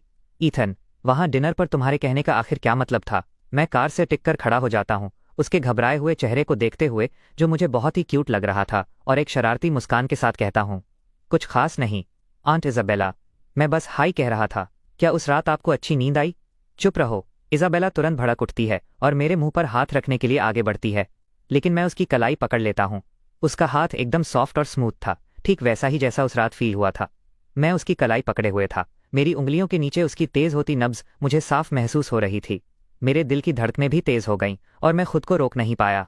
मैं उसकी तरफ झुका, लगभग उससे सटते हुए। गैराज की रोशनी काफी मध्यम थी, सिर्फ इमरजेंसी लाइट्स की हल्की किरणें उसके चेहरे पर पड़ रही थीं। उसकी पलकें लंबी थीं, जो हल्की हल्की कांप रही थीं। आंट इजाबेला, आप पीछे क्यों हट रही हैं? मैं उसे नीचे देखते हुए कहता हूँ। मेरी आवाज़ धीमी और छेड़ने वाली थी। उस रात तो आप ऐसी नहीं थीं। आप मुझे कसकर पकड़े हुए थीं और बार बार इतने प्यार से किड बुला रही थीं। तो अब मुझे देखकर ऐसा क्यों लग रहा है जैसे आपने कोई भूत देख लिया हो? इजाबेला का चेहरा और भी लाल हो जाता है और वो अपना हाथ पीछे खींचने की कोशिश करती है, लेकिन छुड़ा नहीं पाती। उसकी आंखों में बेबसी और गुस्सा साफ दिख रहा था। ईथन, मुझे छोड़ो, अपनी हदों को पार मत करो। उस रात जो भी हुआ वो बस एक एक्सीडेंट था। हम दोनों नशे में थे। ओके, नो, मैं बिना हिचकिचाए मना कर देता हूँ और सीधा उसकी आंखों में देखता हूँ। मेरे लिए वो कोई एक्सीडेंट नहीं था। इजाबेला, मुझे कोई परवाह नहीं है कि तुम मेरी मॉम की बेस्ट फ्रेंड हो या वो औरत जिसे मुझे आंट बुलाना चाहिए। उस रात जो हुआ मैं उसे पूरी तरह अपनाता हूँ। इजाबेला एकदम सुन्न पड़ जाती है। वो मुझे घूरती है। उसकी आंखों में एक पल के लिए गहरा सदमा था, जैसे उसने कभी उम्मीद ही नहीं की थी कि मैं ऐसा कुछ कहूंगा। मैं उसकी कलाई छोड़ देता हूँ, ड्राइवर साइड का दरवाजा खोलता हूँ और उसकी तरफ देखकर अपनी भौहें चढ़ाता हूँ। अंदर बैठिए आंट इजाबेला, मेरी मॉम ने कहा है कि आपको सेफली घर छोड़ दूं। उन्हें परेशान तो नहीं कर सकते ना? हम रास्ते में इस बारे में आराम से बात कर सकते हैं। इजाबेला काफी देर तक वहीं खड़ी मुझे घूरती रहती है, फिर आखिरकार अपने दांत पीसते हुए पैसेंजर सीट की तरफ चली जाती है। मैं इंजन स्टार्ट करता हूँ, गैराज से बाहर निकलता हूँ और नदी की तरफ ड्राइव करने लगता हूँ। मुझे पता है कि रिवर टाउन के सारे top river side paint houses उसी तरफ हैं। इजाबेला जैसे स्टेटस वाली औरत पक्का वहीं रहती होगी। कार के अंदर बिल्कुल सन्नाटा छा जाता है, बस एसी की हल्की सी आवाज आ रही थी। इजाबेला अपनी सीट पर पीछे टिककर खिड़की के बाहर देख रही थी। उसका चेहरा शांत था, लेकिन मैं बता सकता था कि उसके अंदर भावनाओं का तूफान चल रहा है। काफी देर की खामोशी के बाद आखिरकार वो ही पहले बोलती है। उसकी आवाज एकदम शांत थी। ईथन, उस रात के बारे में मैं चाहती हूँ कि तुम कभी इसका जिक्र न करो, खासकर अपनी मॉम से तो बिल्कुल नहीं। वो मेरी बेस्ट फ्रेंड है। अगर उन्हें कभी पता चला तो हम दोस्त भी नहीं रह पाएंगे। मैं समझता हूँ। मैं सामने सड़क पर नजरें गड़ाए हुए सिर हिलाता हूँ। मैं अपनी मॉम को नहीं बताऊंगा जब तक कि तुम खुद न चाहो कि उन्हें पता चले। इजाबेला राहत की सांस लेती है और फिर आगे कहती है, चलो इसे बस एक बार की भूल मान लेते हैं। जो हो गया सो हो गया। अब से हम बस एक आम रिश्तेदार की तरह एक दूसरे से पेश आएंगे, एक बड़ा और एक छोटा। ओके? मैं हंस पड़ता हूँ। आंट इजाबेला, आपको सच में लगता है कि जो कुछ भी हुआ उसके बाद ये मुमकिन है? मैं आपको बस एक ऑर्डिनरी आंट की तरह कैसे देख सकता हूँ? जब भी मैं आपको देखता हूँ मुझे वो रात याद आ जाती है। याद है आपने मुझे कैसे पकड़ा हुआ था? मैं सच में ऐसा नहीं कर सकता ईथन। इजाबेला का चेहरा गुस्से से लाल हो जाता है और वो मेरे हाथ पर मारती है। तुम ड्राइव कर रहे हो, ये बकवास बंद करो। मैं हंसते हुए खुद को बचाता हूँ। मैं कोई बकवास नहीं कर रहा हूँ, ये सच है। इजाबेला, मुझे बताओ, तुम उस रात बार में इतनी ज्यादा शराब क्यों पी रही थी? तुम्हारे जैसी स्टैंडिंग वाली औरत मेरे जैसे किसी अजनबी के पास आकर बात क्यों कर रही थी? जैसे ही मैं ये पूछता हूँ, इजाबेला के चेहरे का रंग तुरंत उड़ जाता है। उसकी आंखों में दुख और गुस्से की एक झलक साफ दिखाई देती है। वो अपना सिर घुमा लेती है और खिड़की के बाहर देखने लगती है। उसकी आवाज थोड़ी दबी हुई थी। इससे तुम्हारा कोई लेना देना नहीं है। क्यों नहीं? हम साथ सोए थे। तुम्हारा मामला अब मेरा मामला है। जिस औरत के साथ मैं सो चुका हूँ, जिसके बारे में मैं कुछ समझता ही नहीं, उसके साथ मैं ऐसे ही बातों को बीच में नहीं छोड़ सकता। इजाबेला काफी देर तक चुप रहती है, फिर आखिरकार एक आह भरती है और मुझे सच बता देती है। उसका एक एक्स हस्बैंड था जिसका नाम मार्कस था। उनकी शादी को 8 साल हो चुके थे और आखिरकार उनके बीच के आपसी मतभेदों और सालों तक बच्चा न होने की वजह से उनका डिवोर्स हो गया था। जब उनका डिवोर्स हुआ तो इजाबेला ने उसे 10 मिलियन युआन दिए थे, जो कि सेटलमेंट से कहीं ज्यादा थे। लेकिन मार्कस के हाथ में जैसे ही पैसा आया, उसने हर दिन जुए में वो सब उड़ाना शुरू कर दिया। उसने 2 साल से भी कम समय में वो पूरे 10 मिलियन उड़ा दिए और ऊपर से कई मिलियन का जुए का कर्ज भी कर लिया। जब इजाबेला वापस रिवर टाउन आई तो मार्कस को पता चल गया और उसने उसे दोबारा शादी करने के लिए लगातार परेशान करना शुरू कर दिया, जिसका असली मतलब बस यही था कि उसे इजाबेला का और पैसा चाहिए था। कुछ रातों पहले मार्कस ने उससे बटरफ्लाई लाउंज में मिलने का प्लान बनाया, ये कहकर कि वो चीज़ों को ठीक से सुलझाना चाहता है। लेकिन जब वो वहां पहुंची तो मार्कस ने उसकी ड्रिंक में कुछ मिला दिया। उसे एहसास हो गया कि कुछ गड़बड़ है और मार्कस की नज़र बचाकर वो वहां से भाग निकली। चक्कर आते हुए और बदहवास हालत में वो लड़खड़ाते हुए सीधे मेरी बाहों में आ गिरी और उसके बाद जो कुछ भी हुआ वो अपने आप होता चला गया। जब मैंने उसकी पूरी बात सुनी तो स्टीयरिंग व्हील पर मेरी पकड़ इतनी मजबूत हो गई कि वो लगभग चटकने ही वाली थी और मैं अपने दांत पीसते हुए गुर्राया। उस हरामखोर ने तुम्हें सच में ड्रग दिया था? वो क्या खाक मर्द है? इजाबेला मेरे गुस्से को देखती है। उसकी आंखों में एक पल के लिए हैरानी झलकती है और फिर वो एक कड़वी सी मुस्कान देती है। अब सब खत्म हो गया है। वैसे भी कुछ बुरा तो हुआ नहीं। कुछ नहीं हुआ? मैं उसे एकदम सीरियस होकर देखता हूँ। अगर उस रात तुम मुझसे नहीं टकराती और वो कचरा इंसान तुम्हें पा लेता तो पता नहीं क्या हो सकता था। इजाबेला, मैं इस बात को ऐसे ही जाने नहीं दे सकता। उसने तुम्हें छूने की हिम्मत भी कैसे की? मैं उसे ऐसे ही नहीं छोड़ूंगा। इजाबेला रुकती है, काफी देर तक मुझे घूरती रहती है और कुछ नहीं बोलती। उसके आसपास जितने भी लोग इस बारे में जानते हैं, या तो वो उसे इस बात को भूल जाने के लिए कहते हैं या फिर इसका फायदा उठाकर उसके पैसों के करीब जाने की कोशिश करते हैं। किसी ने भी कभी मेरी तरह रिएक्ट नहीं किया था। पहली बार किसी ने इतना गुस्सा दिखाया था और उसके लिए सच में खड़े होने की इच्छा जताई थी। मुझे देखकर उसकी आंखों में नरमी आ जाती है। उसकी आवाज अब पहले से ज्यादा सॉफ्ट थी। बस, बहुत हुआ। तुम अभी एक स्टूडेंट हो, इन सब में मत पड़ो। मार्कस बहुत ही गिरा हुआ इंसान है। तुम उससे पंगा नहीं ले सकते। पंगा नहीं ले सकता? मेरी हंसी छूट जाती है। मेरे पास खोने के लिए कुछ नहीं है। वो एक कंगाल निकम्मा इंसान है जो जुए के कर्ज में डूबा हुआ है। मैं उससे क्यों डरूंगा? आंट इजाबेला, आप चिंता मत करो, ये मुझ पर छोड़ दो। मैं गारंटी देता हूं कि वो अब कभी आपको परेशान करने की हिम्मत नहीं करेगा। इजाबेला मुझे देखती है। उसकी आंखों में कई सारे उलझे हुए इमोशंस थे। ऐसा लग रहा था जैसे वो कुछ कहना चाहती है, लेकिन आखिर में वो बस चुपचाप सिर हिला देती है। कार जल्द ही रिवरव्यू 1 पहुंच जाती है। ये नदी के किनारे बसा एक रेजिडेंशियल कॉम्प्लेक्स है जो रिवर टाउन का सबसे महंगा और लग्जरी इलाका है, जहां प्राइसेस हजारों में नहीं बल्कि टेंस ऑफ थाउजेंड्स में चलते हैं और एक घर की कीमत मिलियन से शुरू होती है। मैं अंडरग्राउंड गैराज में गाड़ी पार्क करता हूँ, इंजन बंद करता हूँ और इजाबेला की तरफ मुड़ता हूँ। हम पहुंच गए, मैंने कहा। इजाबेला सिर हिलाती है, अपनी सीट बेल्ट खोलती है और काफी देर हिचकिचाने के बाद कहती है, ईथन, आज रात मुझे घर छोड़ने के लिए थैंक यू, और उस रात के लिए भी थैंक यू। मैं पलके झपकाता हूँ, फिर हंस पड़ता हूँ। थैंक यू किस बात के लिए? तुम्हारा फायदा उठाने के लिए। इजाबेला का चेहरा फिर से लाल हो जाता है और वो मुझे डांटते हुए मेरे हाथ पर मारती है। सीरियस हो जाओ, मेरा मतलब है उस रात के लिए थैंक यू। अगर तुम वहां नहीं होते तो मुझे सच में नहीं पता कि क्या होता। मैं उसकी नम आंखों को देखता हूं तो मेरा दिल पिघल जाता है।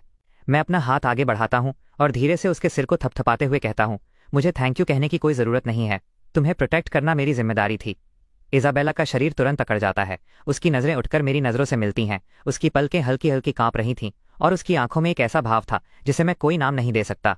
हम एक दूसरे से बस कुछ ही इंच की दूरी पर थे। हमारी सांसें टकरा रही थीं और कार के अंदर का माहौल एकदम टेंस हो गया था, जैसे किसी रोमांटिक फिल्म का क्लाइमैक्स चल रहा हो। मैं उसके भरे भरे होठों को घूर रहा था और खुद को रोक नहीं पाया। धीरे धीरे उसकी तरफ झुकने लगा, लेकिन जैसे ही मेरे होंठ उसके होठों को छूने वाले थे, वो अचानक अपना सिर घुमा लेती है, मुझे पीछे धकेलती है। उसकी आवाज में घबराहट साफ झलक रही थी।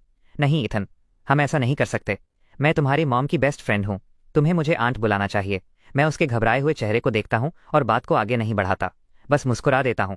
ठीक है, मैं तुम्हारे साथ जबरदस्ती नहीं करूंगा, लेकिन इजाबेला, मैं तुम्हें पसंद करता हूँ और ये बदलने वाला नहीं है। इजाबेला काफी देर तक मुझे घूरती रहती है, कुछ नहीं बोलती। फिर आखिरकार वो कार का दरवाजा खोलती है और लगभग भागते हुए बाहर निकल जाती है। वो पीछे मुड़कर देखे बिना सीधे एलिवेटर में चली जाती है। मैं कार में बैठा एलिवेटर के नंबर्स को एक एक फ्लोर चढ़ते हुए देखता रहता हूँ और मेरी हंसी छूट जाती है। इंटरेस्टिंग, ये सब सच में बहुत इंटरेस्टिंग होता जा रहा है। उस दिन के बाद से मेरी जिंदगी पूरी तरह बदल जाती है। अब मैं वो लड़का नहीं रहा जो हर दिन बिना किसी मकसद के क्लास में भटकता रहता था। अब मेरे पास एक पर्पस है। मैं अक्सर इजाबेला की कंपनी जाने लगता हूँ, ये बहाना बनाकर कि मैं अपनी माम की तरफ से उसका हालचाल लेने आया हूँ, क्योंकि मुझे चिंता है कि कहीं मार्कस उसे परेशान न करे। उसकी कंपनी रिवर टाउन के सबसे बिजी बिजनेस डिस्ट्रिक्ट के बीचों बीच है, जो एक पूरी फ्लोर पर फैली हुई है और एकदम हाई एंड सोफिस्टिकेशन के साथ सजी हुई है। पहली बार जब मैं वहां जाता हूं तो रिसेप्शनिस्ट मुझे रोकती है और पूछती है कि मैं किससे मिलना चाहता हूं। मैं कहता हूं कि मैं इजाबेला से मिलने आया हूं और मैं उसका छोटा भाई हूं। वो थोड़ा उलझन में पड़ जाती है और इजाबेला की असिस्टेंट को कॉल करती है। 2 मिनट के अंदर ही असिस्टेंट भागते हुए नीचे आती है, मुझे ऊपर ले जाती है और पूरे रास्ते मुझे बड़ी ही क्यूरियस और जांचने वाली नजरों से घूरती रहती है। जब मैं इजाबेला के ऑफिस में घुसता हूं तो वो एक वीडियो कॉन्फ्रेंस के बीच में थी। जैसे ही वो मुझे देखती है वो सुन पड़ जाती है, उसके हाथ से पेन लगभग छूटने ही वाला था। वो स्क्रीन की तरफ देखकर कहती है, गिव मी अ मोमेंट। फिर वो माइक्रोफोन म्यूट करती है, मुझे घूरती है और अपने दांत पीसते हुए फुसफुसाती है, ईथन तुम यहाँ क्या कर रहे हो? मैं मुस्कुराता हूँ, उसके डेस्क के पास जाता हूँ और जो थर्मोस मैं लाया था उसे वहां रख देता हूँ। मॉम ने तुम्हारे लिए कुछ सूप बनाकर भेजा है, वो कह रही थीं, काम में तुम बहुत बिजी रहती हो, इसलिए अच्छे से खाया पिया करो। और मुझे लगा मैं भी देखाऊं कि कहीं मार्कस तुम्हें फिर से परेशान तो नहीं कर रहा। इजाबेला मुझे झल्लाकर देखती है, मैं मीटिंग में हूं, बाहर इंतजार करो। मैं सिर हिलाता हूं, कोई तमाशा खड़ा नहीं करता और ऑफिस के काउच पर बैठ जाता हूं। चुपचाप उसकी मीटिंग खत्म होने का इंतजार करने लगता हूं। मीटिंग आधे घंटे से ज्यादा चलती है। जैसे ही वो खत्म होती है उसके एम्प्लॉयज फाइल्स लेकर अंदर आते हैं। वो मुझे काउच पर बैठा हुआ देखकर क्यूरियस होकर घूरते हैं और बाहर निकलते हुए आपस में फुसफुसाने लगते हैं। मुझे अंदाजा लगाने की भी जरूरत नहीं है, वो पक्का मेरे बारे में गॉसिप कर रहे होंगे कि ये नौजवान लड़का यहाँ क्या कर रहा है और अपनी गॉर्जियस बॉस के साथ मेरा क्या कनेक्शन है। जब सब चले जाते हैं तो आखिरकार इजाबेला मेरे पास आती है, अपने हाथ कमर पर रखकर मुझे घूरती है और डांटने लगती है, ईथन तुम आखिर करना क्या चाहते हो? हर दिन मेरे ऑफिस आ जाते हो? लोग यहाँ पहले ही गॉसिप करने लगे हैं। मैं थर्मस खोलता हूँ, सूप निकालता हूँ और एक बड़ी सी मुस्कान के साथ उसे पकड़ा देता हूँ। उन्हें जो कहना है कहने दो, मैं बस यहाँ सूप देने आया हूँ, कोई गलत काम करने नहीं। इसे पी लो, माम ने खुद बनाया है, ठंडा होने के बाद इसका स्वाद अच्छा नहीं लगेगा। इजाबेला मेरे हाथ में पकड़े सूप को देखती है, काफी देर हिचकिचाती है, लेकिन आखिर में वो उसे ले लेती है और धीरे धीरे छोटे छोटे घूंट लेकर पीने लगती है। सूप पीते हुए वो बहुत जेंटल लग रही थी, उसकी लंबी पलकें नीचे झुकी हुई थी जो उसके अंदर चल रहे इमोशंस को छुपा रही थीं। मैं उसके सामने बैठा उसे बस देख रहा था और हर गुजरते सेकंड के साथ मुझे ये यकीन होता जा रहा था कि ये औरत सच में इरेजिस्टिबल है। उस दिन के बाद से मैं हर दिन उसके ऑफिस पहुंचने लगा। आज मेरी माम का बनाया हुआ खाना है, कल ताज़े फल और परसों फूल। मैं इसे अपनी माम की तरफ से उसका ख्याल रखना कहता हूँ, लेकिन सच तो ये है कि मैं बस उसे हर दिन देखना चाहता हूँ।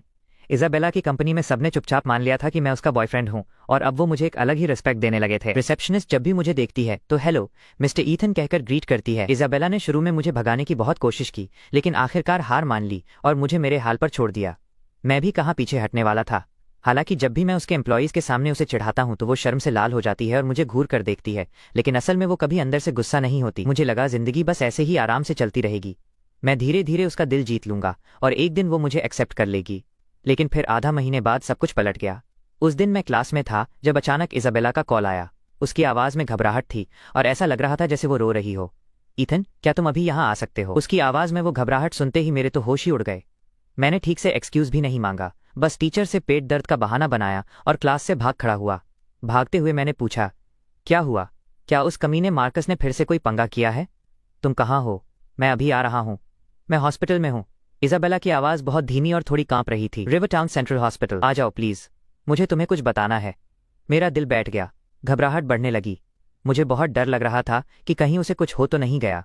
मैंने एक टैक्सी रोकी और हॉस्पिटल की तरफ भागा। पूरे रास्ते मेरी जान हलक में अटकी रही और दिमाग में बस बुरे बुरे ख्याल ही आ रहे थे। 20 मिनट बाद मैं रिवर टाउन सेंट्रल हॉस्पिटल के OBGYN क्लिनिक में घुसा और हॉलवे में मुझे इजाबेला दिखी। वो एक बेंच पर बैठी थी, सफ़ेद सूट पहने हुए, बाल थोड़े बिखरे हुए थे। उसने हाथों में एक पेपर कसकर पकड़ा हुआ था, सिर झुका हुआ था और उसके कंधे हल्के हल्के कांप रहे थे। वो पूरी तरह से खोई हुई लग रही थी। मैं दौड़कर उसके पास गया और उसके सामने घुटनों के बल बैठ गया। मैंने घबराते हुए पूछा, क्या हुआ इजाबेला? तुम्हें कहीं चोट लगी है? क्या मार्कस ने तुम पर हाथ उठाया? मुझे बताओ, मैं उसे जान से मार दूंगा। इजाबेला ने मुझे देखने के लिए अपना सिर उठाया। उसकी आंखें लाल थीं और आंसुओं से भरी हुई थीं। उसने काफी देर तक मुझे देखा, कुछ नहीं बोली और फिर अपने हाथ का वो पेपर मुझे पकड़ा दिया। मैंने उलझन में उसे लिया और नीचे देखा। वो एक प्रेगनेंसी टेस्ट रिजल्ट था। उस पर साफ लिखा था, intra uterine pregnancy, approximately 5 weeks. मेरा दिमाग तुरंत सुन्न हो गया, कानों में एक अजीब सीसीटी बजने लगी और वो पेपर मेरे हाथ से लगभग फिसल ही गया था। मेरा पूरा शरीर अकड़ गया। मैं वहीं घुटनों के बल बैठा, एकदम जमा हुआ था, कुछ भी प्रोसेस नहीं कर पा रहा था। प्रेग्नेंट, इजाबेला प्रेग्नेंट है, बच्चा मेरा है। ये शब्द मेरे दिमाग में बार बार घूम रहे थे, जैसे मुझ पर बिजली गिर गई हो। मैं तो सांस लेना भी भूल गया था। मैं अपनी मॉम की बेस्ट फ्रेंड के साथ सोया और अब वो मेरे बच्चे की माँ बनने वाली है। मुझे आखिरकार समझ में आ गया कि मेरी मॉम हमेशा क्या कहती थी कि पानी के किनारे चलोगे तो जूते गीले होंगे ही, लेकिन यहाँ सिर्फ जूते गीले नहीं हुए थे, मैं तो सीधा नदी में ही डूब गया था। इजाबेला ने मुझे वहां बुत की तरह बैठे देखा तो आखिरकार उसकी आंखों से आंसू छलक पड़े। मुझे ऐसे देखकर वो भी सुन्न पड़ गई। उसकी आंखों में हैरानी थी, जैसे उसे मेरे ऐसे रिएक्शन की उम्मीद नहीं थी। उसकी भर्राई हुई आवाज निकली, ईथन, मैं प्रेग्नेंट हूं और ये बच्चा तुम्हारा है। मैं आखिरकार होश में आया। उसकी आंसुओं से सूजी हुई आंखों को देखकर मेरा सीना भारी हो गया, जैसे किसी ने उसे जकड़ लिया हो। एक अजीब सा दर्द और प्यार दोनों महसूस हो रहे थे। मैंने अपना हाथ आगे बढ़ाया और धीरे से उसके चेहरे से आंसू पोंछे, और फिर मेरे दिमाग का फ्यूज उड़ गया और मेरा पुराना चुलबुलापन वापस आ गया। इससे पहले कि मैं खुद को रोक पाता, मेरे मुंह से निकल गया, सच में? क्या मैं इतना कमाल का हूं? इजाबेला फूट फूट कर रो रही थी, लेकिन मेरी बात सुनकर वो रुक गई। वो मुझे घूरने लगी। आंसू अभी भी उसके चेहरे पर थे और उसका एक्सप्रेशन ऐसा था कि समझ नहीं आ रहा था कि वो हंसे या गुस्सा करे। उसने मुझे एक हल्की चपत लगाई, ईथन, क्या तुम एक बार के लिए सीरियस हो सकते हो? मेरा यहाँ दिमाग खराब हो रहा है और तुम ये सब कह रहे हो। मैंने जल्दी से उसका हाथ पकड़ा, उसे सीधा बैठने में मदद की और उसके बगल में बैठ गया। मैं उसके हाथ में उस प्रेगनेंसी टेस्ट को घूर रहा था। मेरे जज्बात ऐसे उलझे हुए थे कि मैं बयां नहीं कर सकता। शौक, घबराहट, लेकिन सबसे बढ़कर एक अजीब सी खुशी की लहर और जिम्मेदारी का एहसास जो मैंने पहले कभी महसूस नहीं किया था। मैं 22 साल का हूँ, अभी कॉलेज में हूँ और बाप बनने वाला हूँ, और वो भी अपनी ही मॉम की बेस्ट फ्रेंड के साथ जो मुझसे 16 साल बड़ी है। अगर ये बात बाहर आ गई तो मोहल्ले की आंटियों को तो हार्ट अटैक ही आ जाएगा, लेकिन मुझे बिल्कुल भी डर नहीं लग रहा था, बल्कि इसमें एक अजीब सा रोमांच था। मैंने इजाबेला की तरफ देखा और सीरियस होकर पूछा, तुम क्या करना चाहती हो? उसने नाक सुड़की, अपने चेहरे से आंसू पोंछे, एक गहरी सांस ली और मेरी तरफ देखा। उसकी आंखों में अब एक पक्का इरादा था। मैं इस बच्चे को रख रही हूँ। मैं एक पल के लिए रुका, फिर मुस्कुराया और सिर हिलाया। ठीक है, रखो, मैं तुम्हारे साथ हूँ। अब सुन्न पड़ने की बारी इजाबेला की थी। वो मुझे अविश्वास से घूर रही थी। उसे बिल्कुल भी उम्मीद नहीं थी कि मैं इतनी जल्दी मान जाऊंगा। उसने तो खुद को इस बात के लिए तैयार कर लिया था कि मैं उस पर प्रेगनेंसी टर्मिनेट करने का दबाव डालूंगा, सारे रिश्ते तोड़ दूंगा या शायद उससे दूर ही भाग जाऊंगा। वो काफी देर तक मुझे घूरती रही, कुछ नहीं बोली, और फिर अपने बैग से एक बैंक कार्ड निकाला और मेरे हाथ में थमा दिया। ईथन, मैं इस बच्चे को अकेले पाल सकती हूँ, तुम्हें जिम्मेदारी लेने की कोई जरूरत नहीं है। इस कार्ड में 5 मिलियन है, तुम्हारे ग्रेजुएट होने के बाद घर खरीदने, कार लेने और अपना परिवार शुरू करने के लिए काफी है। मेरी बस एक शर्त है, इस बारे में कभी किसी को मत बताना, खासकर अपनी मॉम को तो बिल्कुल नहीं। इसका दोबारा कभी जिक्र मत करना। बस ये मान लेना कि इस बच्चे से तुम्हारा कोई लेना देना नहीं है। मैंने अपने हाथ में उस बैंक कार्ड को देखा, फिर वापस इजाबेला को देखा और अचानक हंस पड़ा। मैंने वो कार्ड वापस उसके हाथ में थमाया, सीधा उसकी आंखों में देखा और धीरे धीरे एक एक शब्द जोर देकर कहा, इजाबेला, तुम्हें क्या लगता है मैं किस तरह का आदमी हूँ? क्या मैं ऐसा आदमी हूँ जो किसी औरत के साथ सोए, फिर अपना पल्ला झाड़कर चला जाए, उसे बच्चा अकेले पालने के लिए छोड़ दे और ऊपर से उसके पैसे भी ले ले? कोई बिना रीढ़ की हड्डी वाला कायर। इजाबेला मुझे एकदम उलझन में देखने लगी। तो फिर तुम क्या चाहते हो? बहुत सिंपल है। मैंने हाथ आगे बढ़ाया और धीरे से उसका हाथ पकड़कर उसकी आंखों में देखा। मुझे पैसे नहीं चाहिए, ये बच्चा मेरा है, मुझे इसकी जिम्मेदारी लेनी है और तुम भी मेरी हो, मुझे तुम भी चाहिए। इजाबेला, मैं तुमसे शादी करने वाला हूँ। तुम ये कैसी बातें कर रहे हो? इजाबेला तुरंत भड़क गई। उसने झटके से अपना हाथ वापस खींचा और पूरी तरह से अविश्वास में मुझे घूरने लगी। ईथन, तुम्हारा दिमाग खराब हो गया है क्या? मैं तुमसे 16 साल बड़ी हूँ, मैं तुम्हारी मॉम की बेस्ट फ्रेंड हूँ, तुम्हें मुझे आंट बुलाना चाहिए। हम कैसे शादी कर सकते हैं?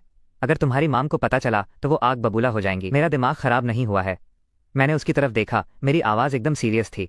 उम्र की किसे परवाह है? तो क्या हुआ अगर 16 साल का फासला है? यांग जेनिंग और वांग फैन के बीच 54 साल का गैप था और वो एकदम ठीक है। इसके अलावा तुम मेरी माम की बेस्ट फ्रेंड हो, मेरी कोई असली आंट नहीं। हमारा खून का कोई रिश्ता नहीं है, कानून को हमारी शादी से कोई एतराज नहीं होगा। और तुम्हारी माम का क्या? इजाबेला की आवाज़ मुझे देखते हुए कांप रही थी। सारा मेरी सबसे करीबी दोस्त है, मेरा उसके बेटे के साथ होना और ऊपर से तुम्हारे बच्चे की माँ बनना, वो ये सब कैसे एक्सेप्ट करेगी? मैं अपनी माम को खुद हैंडल कर लूंगा। मैं जानता हूँ कि मेरी माम को गुस्सा जल्दी आता है, लेकिन वो मुझे दुनिया में सबसे ज्यादा प्यार करती हैं। अगर हम सच्चे दिल से उन्हें मनाएंगे तो वो मान ही जाएंगी, और अगर वो नहीं भी मानी तब भी मैं तुम्हारा हाथ नहीं छोड़ूंगा और मैं इस बच्चे से कभी मुंह नहीं मोड़ूंगा। इजाबेला मेरी तरफ देखती है और चाहकर भी उसके आंसू फिर से छलक पड़ते हैं। वो इस साल 38 की हो गई है, अपने ईएक्स के साथ 8 साल शादी में रही और उस पूरे समय एक बच्चे के लिए तरसती रही। उसने सब कुछ ट्राई किया लेकिन कभी माँ नहीं बन पाई। उसे यकीन हो गया था कि इस जन्म में उसका खुद का कोई बच्चा नहीं होगा, और फिर अचानक से एक एक्सीडेंटल रात और वो प्रेग्नेंट हो गई। वो इस बच्चे को रखना चाहती थी, लेकिन उसने इसे पूरी तरह से अकेले पालने के लिए खुद को तैयार कर लिया था। वो पहले ही मुझे ईथन को पैसे देकर हमेशा के लिए मेरी चुप्पी खरीदने और मुझे अपनी और अपने बच्चे की जिंदगी से दूर रखने के लिए तैयार थी। उसने कभी सपने में भी नहीं सोचा था कि ईथन ऐसा कुछ कहेगा। ये लड़का जो उससे 16 साल छोटा है, उसकी बेस्ट फ्रेंड का बेटा है, वो उसे उसके सबसे घबराए हुए और हेल्पलेस पल में बता रहा है कि वो उससे शादी करना चाहता है, कि वो उसकी और उसके बच्चे की जिम्मेदारी लेगा। वो मुझे काफ़ी देर तक बिना कुछ कहे घूरती रहती है और आखिरकार टूट जाती है। वो अपना चेहरा ढक लेती है और फूट फूट कर रोने लगती है। मैं उसे अपनी बाहों में खींच लेता हूँ, उसकी पीठ थपथपाता हूँ और धीरे से फुसफुसाता हूँ, रो मत। अगर आसमान भी टूट पड़ा तो मैं उसे संभाल लूंगा। मैं तुम्हारी और हमारे बच्चे की, तुम दोनों की हिफाजत करूंगा। इजाबेला मेरी बाहों में कांपने लगती है और बेतहाशा रोती है। सालों का दबा हुआ दुख और बेबसी आखिरकार एक साथ बाहर आ रहे थे। हॉस्पिटल से निकलते ही एक होने वाले बाप के रूप में मेरी जिंदगी ऑफिशियली शुरू हो जाती है। मैं सीधे इजाबेला के रिवरसाइड पेंट हाउस में शिफ्ट हो जाता हूँ, यह बहाना बनाकर कि मुझे एक प्रेग्नेंट औरत का ख्याल रखना है। वैसे सच बताऊं तो मौका भी था और दस्तूर भी। इजाबेला शुरू में मना करती है, लेकिन मेरी जिद के आगे वो टिक नहीं पाती और उसके प्रेगनेंसी सिम्टम्स, खासकर मॉर्निंग सिकनेस के बुरी तरह से हिट करने की वजह से उसे सच में अपने आसपास किसी की जरूरत थी। आखिरकार वो मान जाती है। मैं खुद को प्रीनेटल मील्स, गर्भवती महिलाओं का खाना बनाना सिखाना शुरू कर देता हूँ। मैंने रेसिपीज की डिटेल्स इतनी अच्छी तरह से रट लीं जितनी मैंने अपनी कॉलेज की टेक्स्ट बुक्स भी नहीं रटी थीं। शुरू में तो मैं जो भी बनाता उसमें या तो नमक बहुत ज्यादा हो जाता या वो बहुत मीठा हो जाता। एकदम वाहियात लग रहा था। मास्टर शेफ का नहीं, डिजास्टर शेफ का ऑडिशन चल रहा है। इजाबेला एक बाइट लेती और उल्टी करने के लिए तुरंत भाग जाती। मैं चुपके से किचन में जाता और अपनी बनाई हुई सारी डिशेस कूड़े में डाल देता। फ्रस्ट्रेशन के मारे मेरे लगभग आंसू ही निकल आते थे। इजाबेला मुझे पकड़ लेती है, मेरे पास आती है और पीछे से अपनी बाहों में मुझे भरते हुए धीरे से कहती है, इट्स ओके, आराम से सीखो, तुम पहले से ही बहुत अच्छा कर रहे हो। उस दिन के बाद से मैं हर रोज घर की हेल्पर से ट्रेनिंग लेने लगा और 2 हफ्तों की प्रैक्टिस के बाद आखिरकार मैं कुछ ढंग के प्रीनेटल मील्स बनाने लगा। इजाबेला मेरा बनाया खाना खाती तो खुशी से उसकी आंखें चमक उठती और वो मुझे बताती कि ये हेल्पर के खाने से भी ज्यादा टेस्टी है। उसके खाने का इंतजाम करने के अलावा मैं हर दिन उसके साथ वॉक पर जाता हूँ। उसका मूड अच्छा रखने के लिए उसे जोक सुनाता हूँ। जब भी मॉर्निंग सिकनेस उसे परेशान करती, मैं उसके पेट को सहलाता, उसे पानी लाकर देता और बिना जरा भी थके पूरी रात उसके पास बैठा रहता। इजाबेला मुझे हर चीज का ख्याल रखते हुए यहाँ वहाँ भागते हुए देखती। उसकी नजरें हर दिन मेरे लिए और नरम होती जा रही थीं और मेरे प्रति उसका एटीट्यूड पूरी तरह से बदल रहा था। वो अब पहले की तरह कोल्ड और दूर दूर नहीं रहती थी, बल्कि अब वो खुलकर बातें करने लगी थी, अपने काम की फ्रस्ट्रेशन शेयर करती और मेरी बाहों में सिर रखकर हम दोनों साथ में इमेजिन करते कि जब बच्चा पैदा होगा तो वो कैसा दिखेगा। हमारा रिलेशनशिप बहुत तेजी से गहरा होता जा रहा था। बस एक आखिरी बिना कहे गए कदम को छोड़ दें तो हम पहले से ही एक असली शादीशुदा कपल की तरह रह रहे थे। जाहिर है मेरी माम को इनमें से कुछ भी नहीं पता था। मैंने उनसे कहा था कि मैं अपनी पढ़ाई पर ज्यादा फोकस करने के लिए एक क्लासमेट के साथ ऑफ कैंपस अपार्टमेंट में शिफ्ट हो गया हूँ। उन्होंने कोई सवाल नहीं किया और बिना कुछ सोचे मेरी बात मान ली। लेकिन जब भी उनका कॉल आता वो मुझसे कहती कि मैं इजाबेला से मिलता रहा करूँ क्योंकि वो बेचारी अकेली है। वो कहती उसका अच्छे से ख्याल रखना, और हर बार मैं हंसते हुए जवाब देता और मन ही मन सोचता, माम आप चिंता मत करो, मैं आपकी बेस्ट फ्रेंड का बहुत अच्छे से ख्याल रख रहा हूँ, इतना कि आपको एक पोता या पोती भी देने वाला हूँ। वक्त पंख लगाकर उड़ जाता है। देखते ही देखते इजाबेला की प्रेगनेंसी को लगभग 3 महीने हो जाते हैं। उसका पेट अब थोड़ा थोड़ा दिखने लगा था। उसकी मॉर्निंग सिकनेस कम होने लगी थी। उसके चेहरे का ग्लो हर दिन बढ़ता जा रहा था और उसके रोम रोम से माँ बनने की एक प्यारी सी चमक झलक रही थी। हर गुजरते दिन के साथ मैं उसके और भी प्यार में पड़ता जा रहा था। जैसे ही मुझे लगने लगा कि जिंदगी ऐसे ही मजे में कटती रहेगी, मुसीबत ने दरवाजे पर दस्तक दे दी, और वो भी बिना बुलाए मेहमान की तरह। उस दिन मैं इजाबेला को मैटर्निटी क्लोथ्स की शॉपिंग के लिए ले जाता हूँ। जैसे ही हम बेबी सेक्शन में कदम रखते हैं, हमारा सामना सीधे 2 जाने पहचाने चेहरों से होता है, क्लोई और रायन। क्लोई की नज़र जैसे ही मुझ पर पड़ती है वो एकदम शॉक में मुझे घूरती है और फिर उसकी नज़र तुरंत मेरे बगल में खड़ी इजाबेला पर चली जाती है। इजाबेला ने आज एक लूज मैटर्निटी ड्रेस पहनी हुई थी। उसके लंबे बाल खुले थे, उसका हाथ मेरे हाथ में था और वो बहुत ही जेंटल और एलिगेंट लग रही थी। प्रेग्नेंट होने के बावजूद उसका ऑरा क्लोई से कोसों आगे था। क्लोई तो उसके सामने एकदम फीकी लग रही थी। क्लोई का चेहरा तुरंत उतर जाता है। वो इजाबेला को ऊपर से नीचे तक देखती है, फिर मेरी तरफ घूरती है। उसके होंठ एक ताने भरी मुस्कान में मुड़ जाते हैं और वो एकदम सार्केज़म से टपकती आवाज में बोलती है, ईथन, मैं सोच ही रही थी कि मेरे डंप करने के बाद तुम बिल्कुल भी हार्ट ब्रोकन क्यों नहीं लग रहे थे। अब समझ आया, तुमने अपने खर्चे उठाने के लिए एक शुगर मामी ढूंढ ली है। मैंने कभी नहीं सोचा था कि तुम किसी औरत के पैसों पर पलने की हद तक गिर जाओगे। रायन भी आगे आता है, क्लोई की कमर में हाथ डालता है और मुझे बहुत ही घमंड से घूरते हुए कहता है, इस फ्री राइड के मजे ले रहे हो बच्चे? कहो तो मैं तुम्हें इस बुढ़िया से भी ज्यादा अमीर कुछ और औरतों से मिलवा दूं। ये अल्फाज पूरे भी नहीं हुए थे कि इजाबेला का चेहरा एकदम पत्थर की तरह सर्द हो गया। मैं अभी उन्हें करारा जवाब देने ही वाला था, लेकिन जिस पल उन्होंने इजाबेला को बुढ़िया कहा, मेरे सब्र का बांध टूट गया। मेरी मुट्ठियां भिंच गईं और मैं उन पर हमला करने के लिए एकदम तैयार था, लेकिन इजाबेला मुझसे पहले ही आगे बढ़ जाती है। वो मुझे अपने पीछे छुपा लेती है। इस वक्त उससे एक एम्पायर चलाने वाली बॉस वुमन की कमांडिंग प्रेजेंस झलक रही थी। शेरनी वाली वाइब आ रही थी पूरी। मैं अपने बॉयफ्रेंड पर पैसे खर्च करती हूँ, इससे तुम्हारा क्या लेना देना? इजाबेला की आवाज़ एकदम बर्फीली थी। उसमें एक ऐसी अथॉरिटी थी जिसे रिस्पेक्ट पाने के लिए गुस्से की कोई ज़रूरत नहीं थी। और तुम वही EX हो ना जिसने इसे डंप किया था? क्लोई उसकी प्रेजेंस की ताकत से घबराकर एक कदम पीछे हट जाती है, लेकिन फिर खुद को संभालते हुए अपनी ठुड्डी ऊपर करके अकड़ते हुए बोलती है, हाँ तो क्या? वो बस एक कंगाल लूजर है, औरतों के पैसों पर पलने के अलावा किसी काम का नहीं है। इजाबेला एक हल्की सी हंसी हंसती है।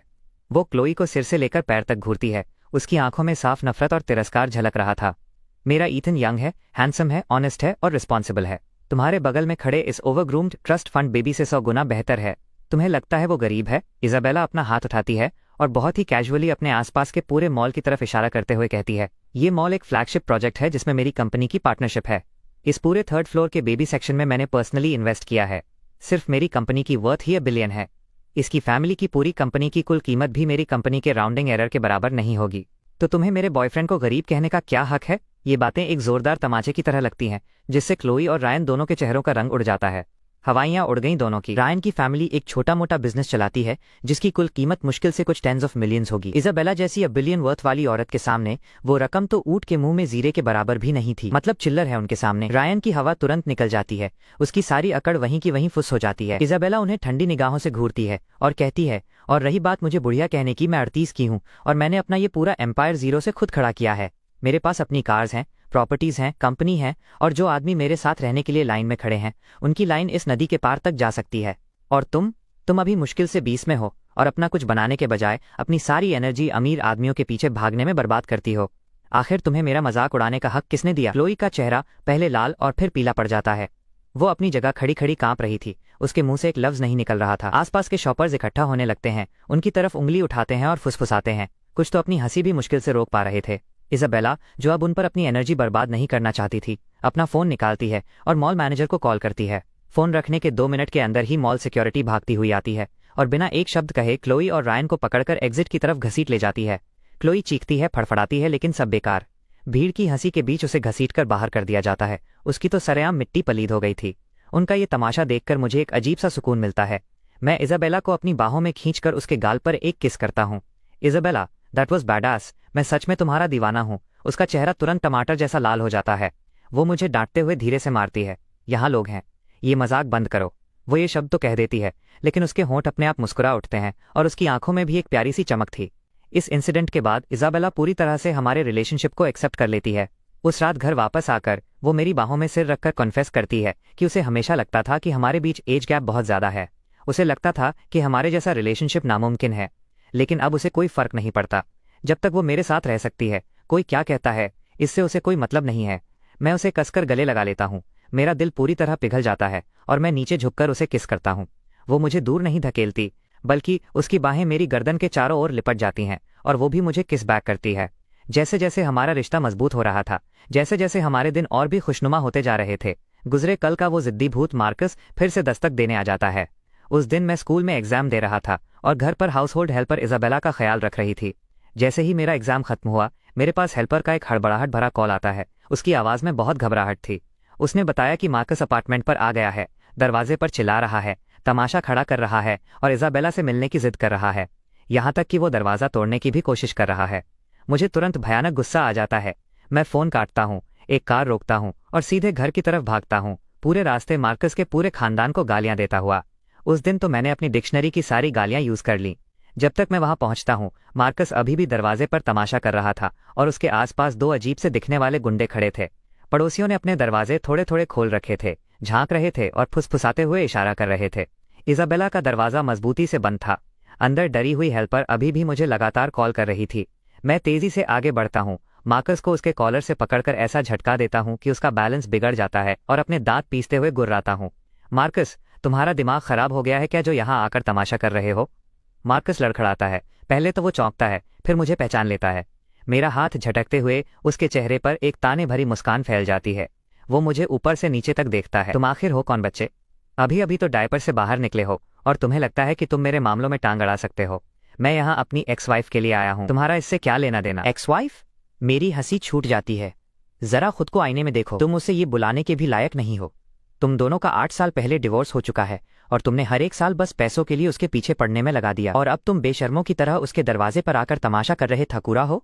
थोड़ी तो शर्म करो। मेरी एक्स वाइफ के साथ क्या मामला है? ये किसी बाहरी इंसान का सिरदर्द नहीं होना चाहिए। मार्कस मुझे घूरता है। उसके हर शब्द से घमंड टपक रहा था। तुम्हें एक बात बता दूं, इजाबेला मेरे बच्चे की माँ बनने वाली है और मैं उसे यहाँ से घर ले जाने आया हूँ। अब दफा हो जाओ बच्चे, इससे पहले कि मैं अपना आपा खो दूं। उसके इस दावे पर मुझे अविश्वास से हंसी आ जाती है। मैंने बेशर्म लोग देखे हैं, लेकिन इतना बेशर्म इंसान कभी नहीं देखा। मतलब बेशर्मी की भी कोई लिमिट होती है यार। मैं उसे देखता हूँ और धीरे से तंज कसते हुए कहता हूँ, तुम्हारा बच्चा? मार्कस, तुम दोनों 8 साल तक शादी में रहे और एक भी प्रेगनेंसी नहीं हुई। क्या तुम्हारे स्पर्म्स 8 साल के डिले पर काम करते हैं? ये सुनकर तमाशा देख रहे पड़ोसी जोर जोर से हंसने लगते हैं। सीधे मार्कस की तरफ इशारा करके उसका मजाक उड़ाते हैं और उसे बेशर्म और पैसों का लालची कहने लगते हैं। मार्कस का चेहरा पल भर में लाल हो जाता है। उसकी बेइज्जती तुरंत गुस्से में बदल जाती है और वो सीधा मेरे चेहरे पर एक मुक्का मारने के लिए हाथ उठाता है। तू मौत को बुलावा दे रहा है? मुझे पहले से ही इस बात का अंदाजा था। मैं आसानी से साइड में हट जाता हूँ और सीधा उसके पेट में एक जोरदार लात मारता हूँ। यूनिवर्सिटी के ये साल ऐसे ही बर्बाद नहीं गए। रोज के वर्कआउट्स का फायदा उसके जैसे शराबी और कमजोर इंसान के सामने साफ दिख रहा था। ये तो कोई लड़ाई ही नहीं थी। मेरी एक लात से मार्कस जमीन पर गिर पड़ता है, दर्द से कराहता है और वापस उठने की कोशिश करता है। उसके आसपास खड़े 2 गुंडे अपने बॉस को गिरते देख तुरंत आगे बढ़ते हैं, मुझ पर हमला करने के लिए एकदम तैयार। मैं पूरी तरह शांत रहता हूँ, अपना फोन निकालता हूँ और उनकी तरफ हिलाता हूँ। मैं पुलिस को पहले ही कॉल कर चुका हूँ। मैं ठंडी आवाज में कहता हूँ, वो किसी भी पल यहाँ आते ही होंगे और तुम दोनों का यहाँ आकर ये तमाशा करने का मैंने एक सेकंड रिकॉर्ड कर लिया है। मार्कस, तुम पर कैसीनो के मिलियंस का कर्ज है ना? अगर तुम जेल के पीछे पहुंच गए तो तुम्हें लगता है कि कैसीनो वाले तुम्हें ऐसे ही छोड़ देंगे? वो दोनों आदमी तुरंत अपने कदम रोक लेते हैं। उनके चेहरों का रंग उड़ जाता है। वो बस उसके चमचे थे जो मार्कस के टुकड़ों पर पल रहे थे और पुलिस या कैसीनो के नाम से ही उनकी हवा टाइट हो जाती थी। मार्कस भी घबरा जाता है, जल्दी से अपने पैरों पर वापस खड़ा होता है। उसकी आंखों में डर साफ दिख रहा था, लेकिन फिर भी झूठी अकड़ दिखाने की कोशिश करता है। तू बस इंतजार कर बच्चे, ये बात अभी खत्म नहीं हुई है। वो वहां से भाग खड़ा होता है और उसके दोनों चमचे दुम दबाकर उसके पीछे पीछे भाग जाते हैं। उन्हें वहां से जाते हुए देखकर मैं राहत की सांस लेता हूँ। मुड़कर दरवाजा खटखटाता हूँ। इजाबेला, मैं हूँ, तुम अब सुरक्षित हो। दरवाजा खुलता है और इजाबेला सीधे मेरी बाहों में गिर पड़ती है। वो पूरी तरह कांप रही थी और उसकी आंखों से तुरंत आंसू छलक पड़ते हैं। मैं उसकी पीठ थपथपाता हूँ और धीरे से तसल्ली देते हुए फुसफुसाता हूँ, सब खत्म हो गया, डरो मत, मैं यहाँ हूँ। वो अब वापस आने की हिम्मत नहीं करेगा। इस इंसिडेंट के बाद मुझे साफ समझ आ गया था कि अगर मार्कस का हमेशा के लिए कोई पक्का इलाज नहीं किया गया तो वो हमेशा हमारे सिर पर एक खतरे की तरह मंडराता रहेगा। अभी वो जुए के कर्ज में डूबा हुआ एक पागल कुत्ता है जिसे अगर ज्यादा परेशान किया गया तो वो कुछ भी कर सकता है। अगर वो कभी हताश होकर इजाबेला या बच्चे को नुकसान पहुंचा दे तो मैं खुद को कभी माफ नहीं कर पाऊंगा।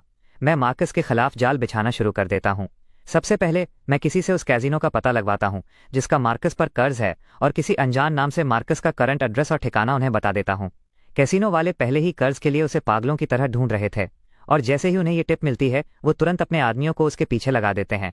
अब आएगा ना मजा भिड़ू। मार्कस को कैसीनो के गुंडों ने कई बार घेर लिया। उसकी तो टांगे टूटते टूटते बची। हर दिन छिपते छिपाते उसकी हालत बिल्कुल खस्ता हो चुकी थी। अब उसमें इतनी हिम्मत ही नहीं बची थी कि वो इजाबेला को दोबारा परेशान करे। बेचारे की हवा निकल चुकी थी। मैंने इजाबेला को ब्लैकमेल करने और बार बार जबरदस्ती घर में घुसने के मार्कस के खिलाफ सारे सबूत भी इकट्ठे किए और उन्हें पुलिस को सौंप दिया। इजाबेला की पहले से दर्ज पुलिस रिपोर्ट और अब इन पक्के सबूतों के आधार पर उन्होंने तुरंत एक फॉर्मल इन्वेस्टिगेशन शुरू कर दी और मार्कस के अरेस्ट का वारंट निकाल दिया। रातों रात मार्कस एक वांटेड आदमी बन गया। एक तरफ कैसीनो वाले और दूसरी तरफ पुलिस, दोनों से बचते बचाते उसकी ऐसी हालत हो गई कि वो रिवर टाउन में और रुक ही नहीं सका। वो चुपचाप शहर छोड़कर भाग गया और फिर कभी वापस लौटने की हिम्मत नहीं की। चलो, एक पनौती तो दूर हुई। मार्कस का खतरा हमेशा के लिए खत्म होने के बाद इजाबेला के साथ मेरी जिंदगी में वापस शांति आ गई।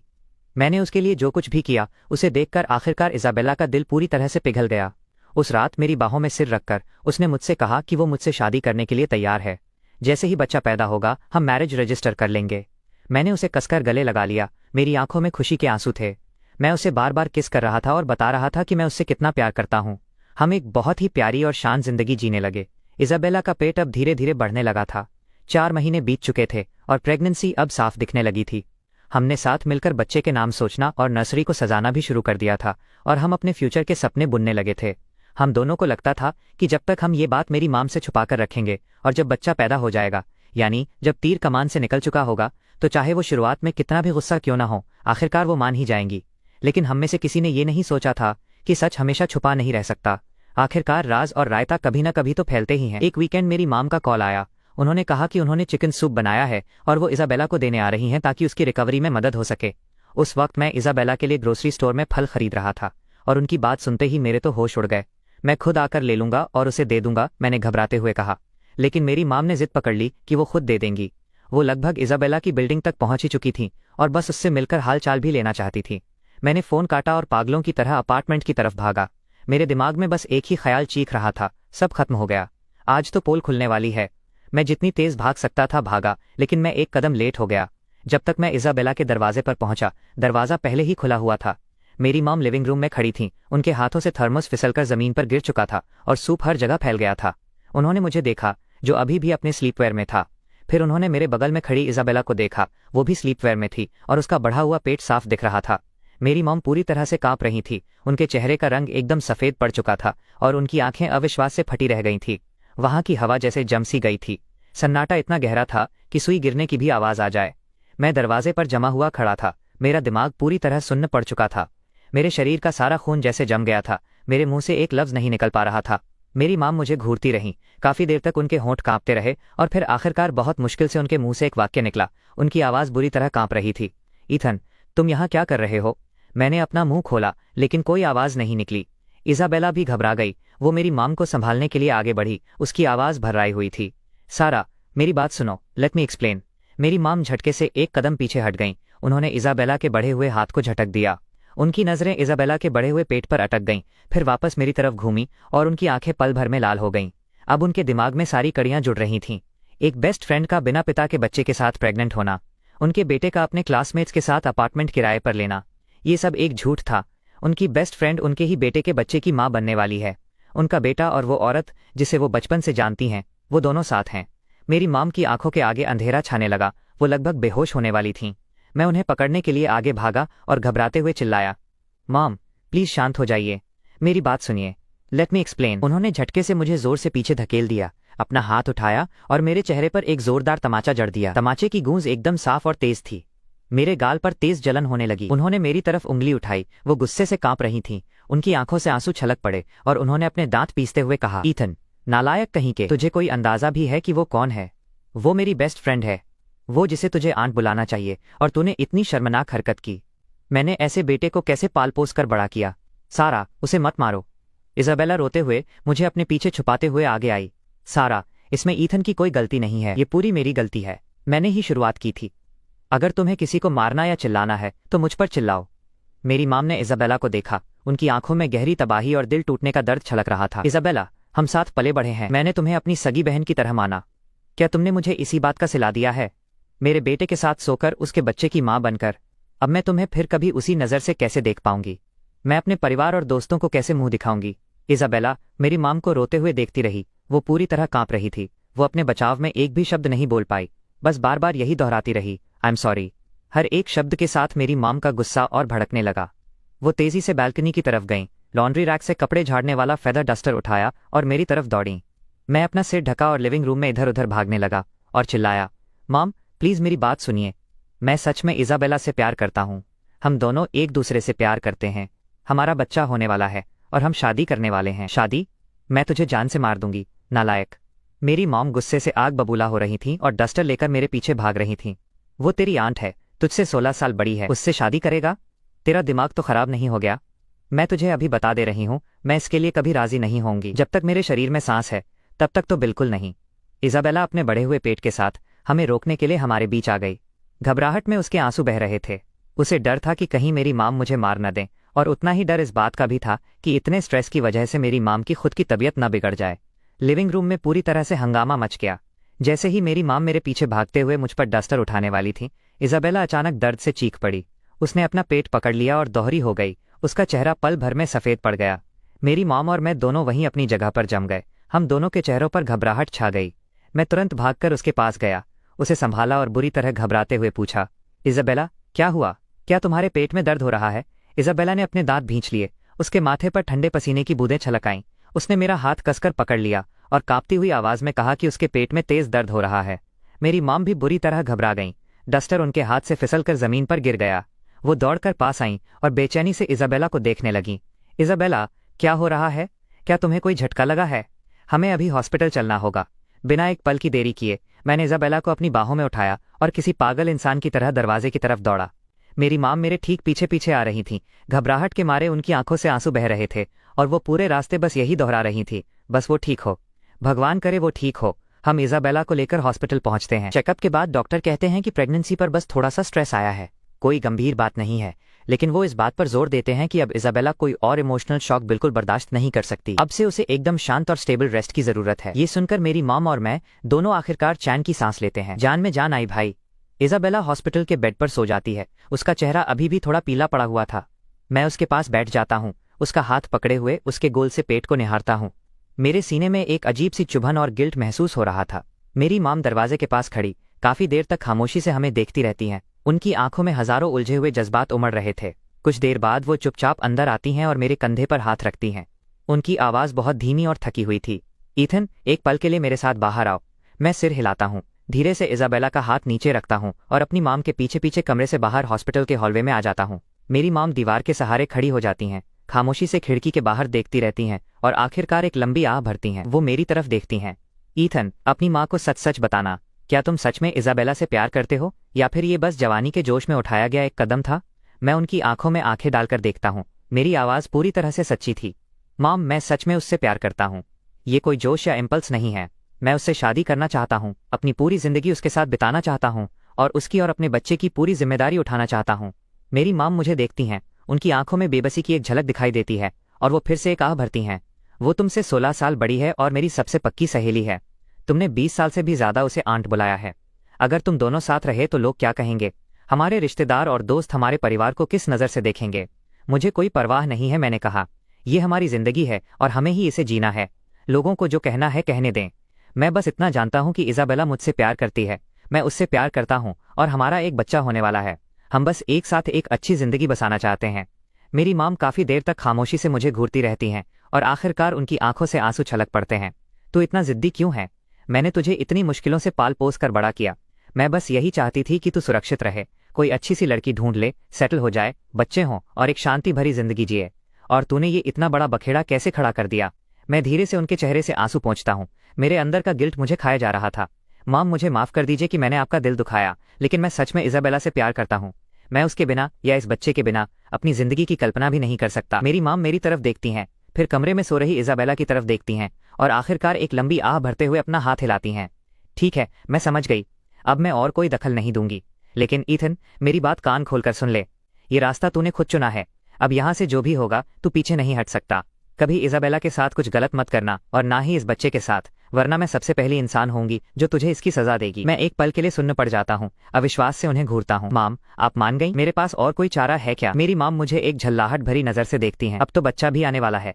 क्या मैं इजाबेला से जबरदस्ती इसे गिराने को कहूँ या तुम दोनों को अलग कर दूं? इजाबेला मेरी सबसे करीबी दोस्त है। अगर तुम दोनों सच में एक दूसरे के लिए सीरियस हो तो क्या मैं सच में तुम दोनों से सारे रिश्ते तोड़ लूंगी? मैं खुशी के मारे लगभग उछल पड़ता हूँ और अपनी माम को कसकर गले लगा लेता हूँ। माम, थैंक यू सो मच। ठीक है, अब बस कर।